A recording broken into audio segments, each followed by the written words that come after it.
718. Okey, betul. Maka dapat hadiah bagi satu.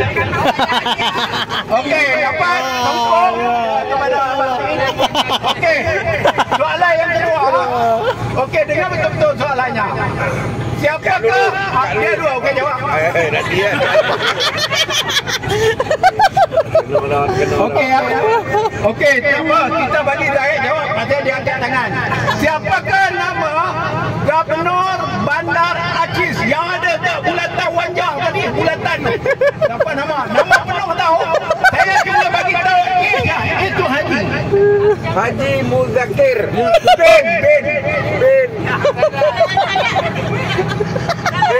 Ben apa? Tadi tu 3 bulatan ada. Okey, tak dapat. Okey, Mak. Nama apa tu? Nama apa? Semua tak boleh, tak ambil berat. Apa boleh? Haji Muzakir bin apa? Ansar. Tak ada. Okey, kita terpaksa pergi soalan yang seterusnya. Okey. Okey. Nama apa? Ada bukan?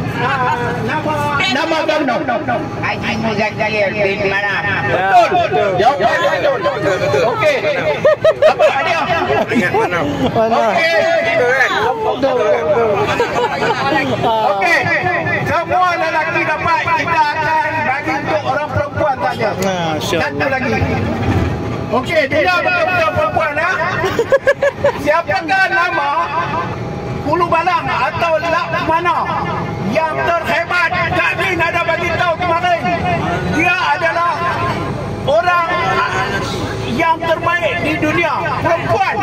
Ini Muzakir beritahu kubur dia ada kat tempat yang kita pergi itu tadi kemarin. Siapakah namanya? Okey, nama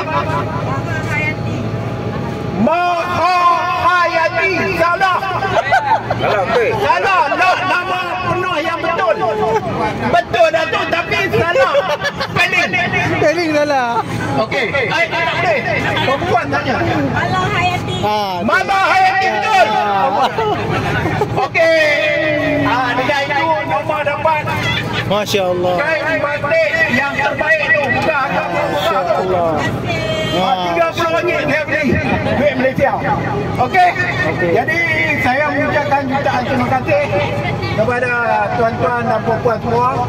Jadi sebagaimana yang kita tahu, saya juga ucap terima kasih kepada Kak Min dan juga semualah yang terlibat ini yang datang kemungkinan. Kak Min cakap akan datang kalau siapa yang nak pergi ke Sarawak, bolehlah berbincang grup kita ni kalau siapa yang nak pergi.